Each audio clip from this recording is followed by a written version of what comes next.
Hi, Jared Petty for IGN. It's another IGN Developer Let's Play. Today I'm joined by... Frank Cifaldi, designer, producer, and head of restoration for Digital Eclipse. And Ray Jimenez. I am a producer at Capcom. Gentlemen, what are we playing here today? Well, right now we are playing Mega Man Legacy Collection, and more specifically we are playing Mega Man 3 in the collection.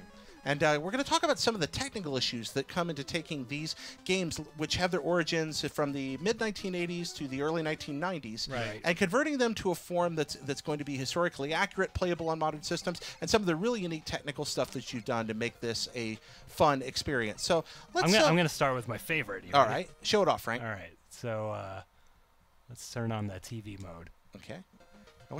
Now what's happening? Oh, look how the display changed here. You guys are going to see this, and it's going to show up well in the HD resolution you're viewing this at. Frank, what did that change just do? Did you put a filter over things? Yeah. So this is a filter that simulates a CRT television circa the sort of early 90s, I'd say. That simulates composite input. You remember the crappy yellow plugs we used to use? Yeah, absolutely. Yeah. And what's it doing in that simulation? What's happening to the way the signal's being interpreted in whatever engine we're using? Yeah, there's a few things that's happening here. So the most noticeable, I think, is the introduction of very faint on the video scan lines, which is something that you used to see on CRT televisions. You don't see so much anymore. Right. But in addition to that, there's a little bit of the color bleed you would get in composite. There's a mild amount of motion blur. I think it's pretty cool too. There's like a little bit of a pixel jittering. Yeah.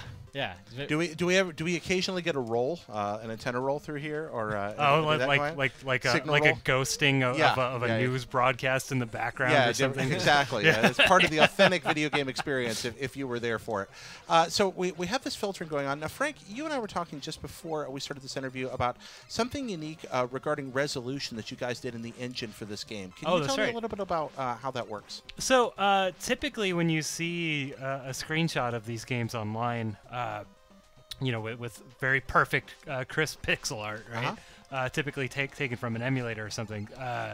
The pixels are exactly square. They're one-to-one, but that's not actually how the game would be displayed on a television at the time. CRT televisions don't have pixels; they have scan lines. Okay. And so the NES, when it was displayed on a television, the image would get stretched horizontally a little bit. Because those scan line areas were not perfectly square; they were slightly horizontal. Well, it's not that the scan lines weren't square. Scan lines are just lines. They're right, just vertical shooting lines. from a gun in the back of the TV. Right. Yeah. So the gun would just draw each line. Starting from the top, it would draw one, go to the next, draw down.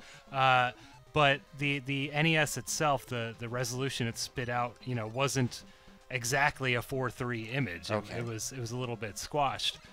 So CRT televisions would naturally stretch them a small amount horizontally. So are you guys correcting for that here? Yeah. Okay. So Okay. this is displaying just like a TV would. So what that means is what you're seeing here is closer to what you would have seen on a CRT television than other Mega Man collections, compilations that have been done before? Yeah, like Anniversary, which Ray worked on. Those pixels were square. Okay. I think that was necessary for standard def games, which Anniversary was at the time. And this isn't just a matter of filtering. This is actually built into the engine. I mean, this is a part of how you display the game, regardless. This is a shader that we built into the Eclipse engine that we apply on top of our core. Now let's talk a little bit about that engine. Oh, you should see the monitor. Oh yeah, let's see. Too. Okay, so this is what it would look like playing this on is what? Like a CRT monitor, like an arcade monitor. Okay. So if you're a weirdo like me and you have an NES RGB board installed at home and you're plugging it in via SCART to your circa 1985 Sony PVM monitor. Okay, you use a Sony PVM, not a Wells Gardner. I was wondering. Yeah, okay, I'm a PVM man. Okay, Yeah. so you've got this plugged into an arcade monitor. This is what it looks like. Yeah, this is what it looks like when I play Nintendo at home. Okay, so is this mode in there because you were like, I want it to be like when I play Nintendo at home? Partially, yeah, but also because I think we collectively feel like a lot of modern players of classic games have sort of evolved into caring about displays and actually do display things like this. And so you built this in. So this is built for people who play RGB consoles, like on say a FrameMeister upscaler or something. Okay. I'm dropping a lot of words that no one knows. No, again, that's the audience knows. That's what they're here for in the case of this video. And I'd like to ask a little bit more about that on the technical end of things. Sure. So what's going on here in front of us? Is this a reprogramming, a rebuilding? Is this an emulation? Is this a simulation of some kind? What tech is making this happen? Is this an emulator? No, it's not an emulator specifically for these games, though the Eclipse engine does support traditional emulators. This one's sort of a weird hybrid that we haven't really coined a term for yet, but essentially we're taking source elements that were provided by Capcom for the original games, okay, and sort of transcribing them into a format that's readable by our engine. Okay. So they're kind of like reprogrammed in C, sort of under the hood. Okay.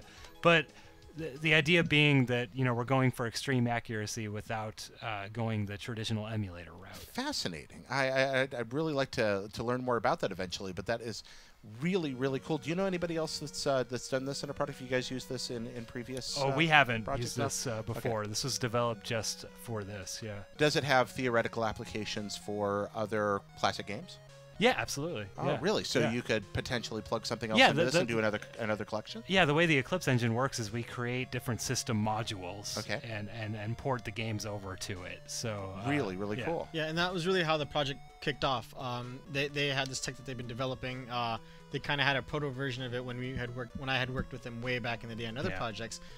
They came to us saying that they had a very accurate way of bringing back NES games using source assets, and they approached us and were like, hey, what game, this sounds like really cool, what should we do here? And Mega Man was really like the no-brainer for us. It's like our first set is going to be the Mega Man games, which is why, and the question comes up very validly, why is this Mega Man 1 through 6?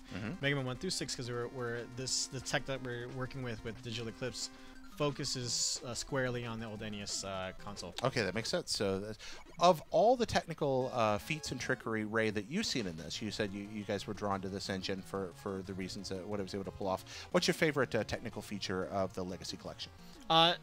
It's basically why we went with them. Is that everything it's accurate. It's like with once it wasn't a feature, like we have all of the bells and whistles, the glitches, the slowdown are in the game, and it's not an artifact of having to put them in. It's just that they're there by default because they're emulating the game as or not as I don't mistakenly use the word emulating, but it's technically the correct word, but it's not what you think of as an emulator. You know what I mean? Okay. So like I make that mistake too.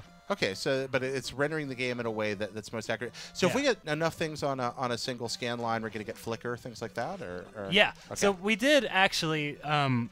The only thing we did was reduce some of the flicker. Okay. And Why'd you choose to do that? so there are two reasons an NES game will flicker.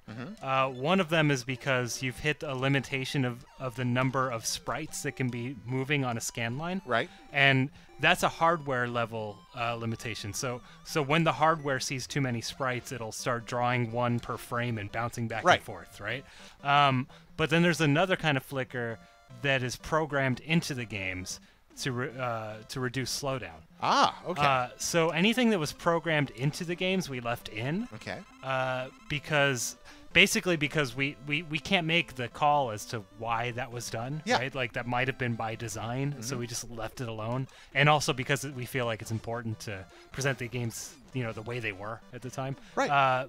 But we figured that any of the hardware limitation stuff was probably not meant to be. You know what I mean? They probably would have preferred a cleaner. You're in a very interesting position having to make those judgment calls. Exactly. These are not games that you didn't design Mega Man, yet here you are designing a Mega Man game. You're putting together this collection and having. Are there any other judgment calls like that or situations for you or Ray that where you're like, what are we going to do here? There were some. You might have noticed when we were playing Mega Man 3 that there was a black bar on the left side of the screen.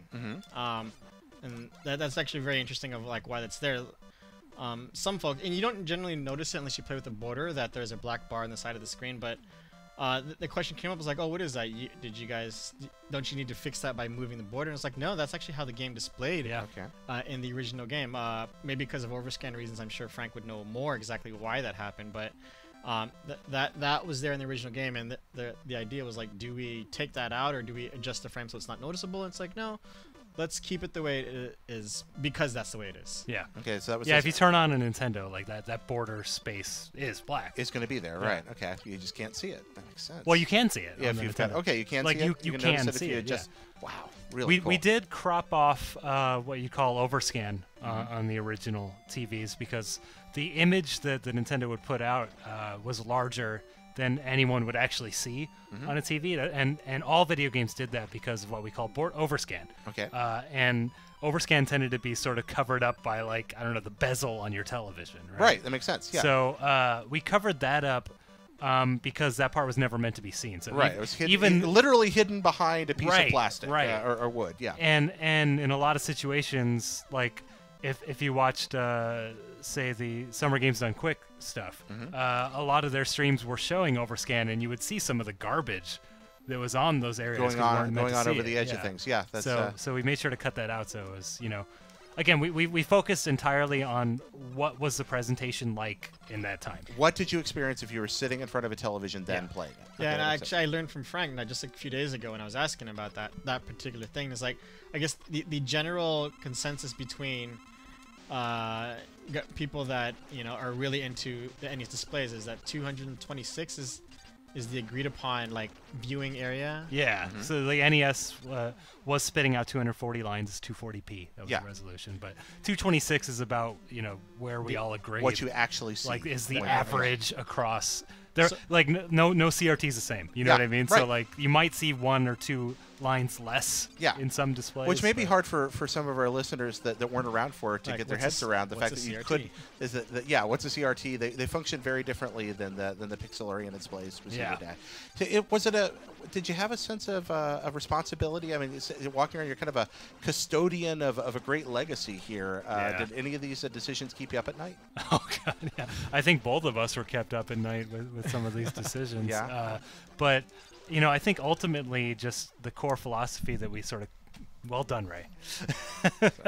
The core philosophy we sort of collectively adhere to was just always default to what was it back then. Okay. You know what I mean? So like I don't think there were any too tough decisions made because even all the extra features we put in, we didn't really do much that creatively was new. You know what I mean? Like we sort of adhered to just presenting archival material. Neat. So Well, thank you so much, yeah. guys. Thank you, Ray. Thank you, Frank. We've got more Mega Man Legacy Let's Plays that you can check out, talking here with the developers. And folks, for everything Mega Man, we hope you'll stay here with your friends at IGN. Bye-bye.